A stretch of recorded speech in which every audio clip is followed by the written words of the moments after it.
In this video we're going to look at how you can get 3D scans for free on your phone and upload them to sketchfab, where you can download them and immediately put them in your 3D software to adjust them and use them for your renders. This app is completely free and you don't have to fill in any personal information. To get it, search for Scaniverse in the App Store or click the link down below and you can start scanning right away. Now that you've installed it, we're gonna look at how you can use this app to make the best possible 3D scans. I'm gonna walk you through the steps of making a 3D scan with this app, and I'm gonna tell you how I adjust the 3D scan in Blender to make it fit my needs. Now once you've installed the app, you can open it and simply start scanning straight away. Now you get the choice between different types of 3D scanning. It doesn't really matter which one you choose, because you can adjust it when you're scanning, but you can always choose it. It tells you what it is, so if you're going for a small object you can choose small. You can now see that the app chose a range of 0.3 meters, and that you now can scan, and not everything is scanned except for the object you want to be scanned. So that way the app doesn't get more data than it needs, and that is more efficient for your phone. Otherwise it's going to be gigabytes big. Now once you have done that, you want to look for a nice object that you can scan. You can scan pretty much anything, but watch out with reflective objects, because those don't really want to work. So you can best choose something non-reflective. Now scanning an object is best done with general lighting. So you can get that outside when it's a cloudy day, so you have overcast weather. Now the objects won't have any shadows. So a rule you can follow is, if you don't see any shadows on the ground, then it's very good, and if you see a little bit of shadows, it's also possible, but you will see that back in your render. So you can do that by overcast weather, or somewhere in the shade, or with a light, a strong light inside of your house that you don't want to aim directly onto the object, but you want to aim it to the ceiling so that it bounces around and get a general lighting. So this is an example of mine of a not well lit object.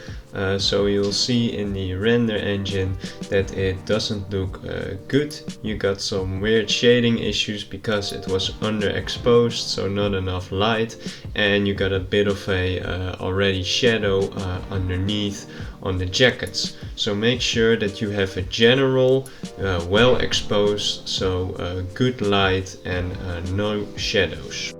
So when scanning an object, you can choose to do it quickly or slowly, like I do here. So this is sped up footage, and I slowly walk around the object in circles, filming it. It's taking pictures automatically from different heights. So I try to walk a circle in one specific height, and not to move the camera too much. So keep a stable camera and shoot from as many angles as possible. While scanning, Scaniverse will tell you where you haven't scanned yet with this red texture. So keep that in mind. Once your scan is done, you can choose between what kind of processing you want to be done. People with a LiDAR scanner, so iPhone 12, 13 and 14 Pro, will have the option for LiDAR scan, which is less detailed than a photo, but will go way quicker and is way better for big environments.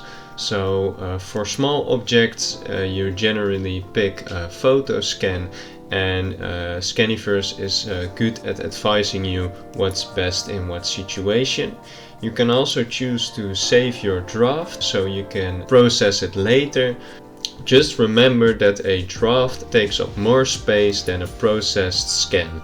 So if you save up a lot of drafts because you want to process it later at home, that's what I do. I take a lot of scans, I save it at drafts, and when I'm walking or when I'm at home, I process the images, but the drafts will be way bigger in size than the 3D scan.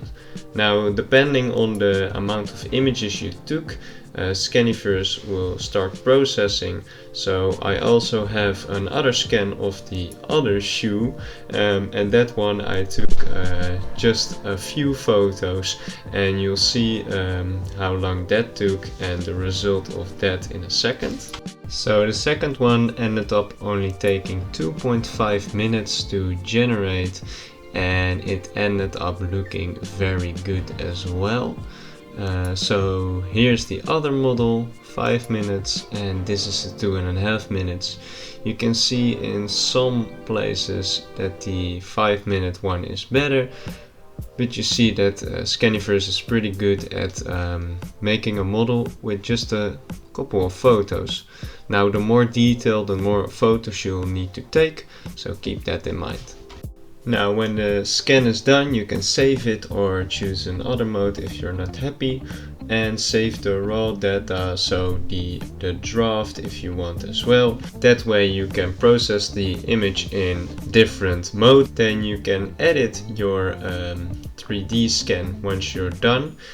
So in your phone you can crop the 3D scan so that you don't have to do it in your 3D software. You can change the exposure, so if yours was overexposed or underexposed, you can change the values here. Adjust the contrast, which is not really helpful, I think, and the sharpness, which is really cool because it gives a bit more detail in the texture. If you're happy with your scan, you can share it and import it to sketchfab or export it as a model. You can just fill in your sketchfab account and instantly export it. Then you can go to your computer and download the model from sketchfab. Now open up your 3D software, Blender in my case, and import your model into the scene. Once you have imported it, you have to shade it smooth because that's not automatically done. You can then turn on rendered view or shading preview, start making the material. First step is to get the normal map. So I've got this site, I put the link in the description, and you can put the diffuse map, the base map of your model in, just drag it into the program, and then you can download the normal map. So you can drag this downloaded normal map straight into your shader editor.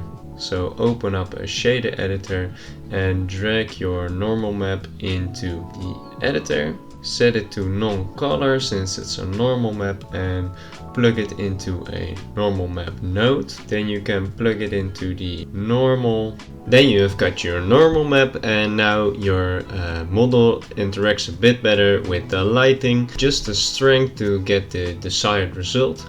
Now for the roughness I use a color ramp directly from the base color, and use the Node Wrangler add-on to preview the color ramp.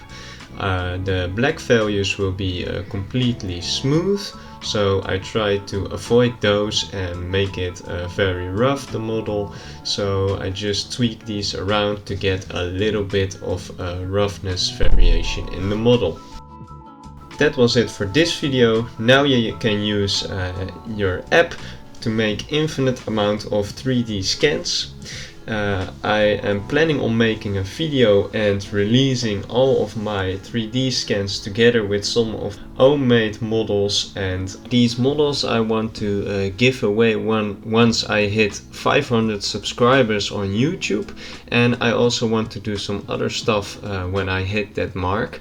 So if you like the video, maybe consider liking and subscribing for more content like this, and maybe I'll see you in the next one. Thanks for watching. Bye.